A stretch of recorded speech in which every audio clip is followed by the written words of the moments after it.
Hello everyone, welcome back to ShugiPodcast. Today we are going to study the cell, also known as the basic unit of life. Cell. In this lecture we are going to study the cell, which is known as the basic unit of life. Every living organism, no matter how big or small, is made up of cells. What is a cell? A cell is the smallest unit of life that can perform all essential life functions. It is like a building block, just as bricks are used to build a house. Similarly, cells combine to form living organisms. All living organisms are made of one or more cells. Some organisms consist of a single cell, while others are made up of millions of cells working together. This is why cells are called the building blocks of life. The cell was first discovered by Robert Hooke in 1665. He observed a thin slice of cork under a microscope and saw small box-like structures. He named them cells, which means small rooms. Cells are very small and microscopic, which means they cannot be seen with the naked eye. We need a microscope to observe them clearly.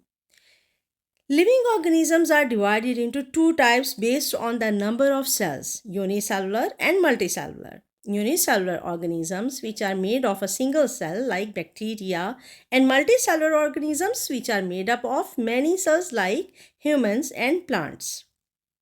A cell has three main parts: the cell membrane, cytoplasm, and nucleus.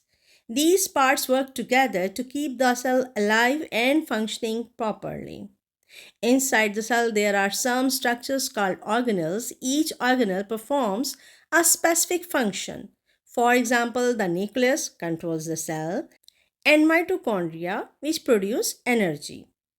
Cells perform many important functions such as growth, repair of damaged tissues, and production of energy. These functions are essential for the survival of living organisms. Cells are extremely important because life is not possible without them.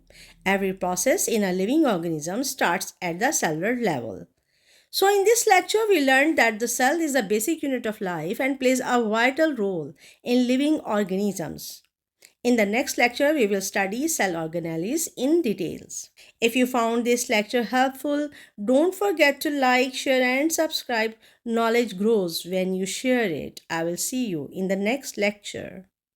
If you want to learn biology step by step in a simple and clear way, make sure to follow this playlist on ShugiPodcast. See you in the next lecture. Thank you for watching.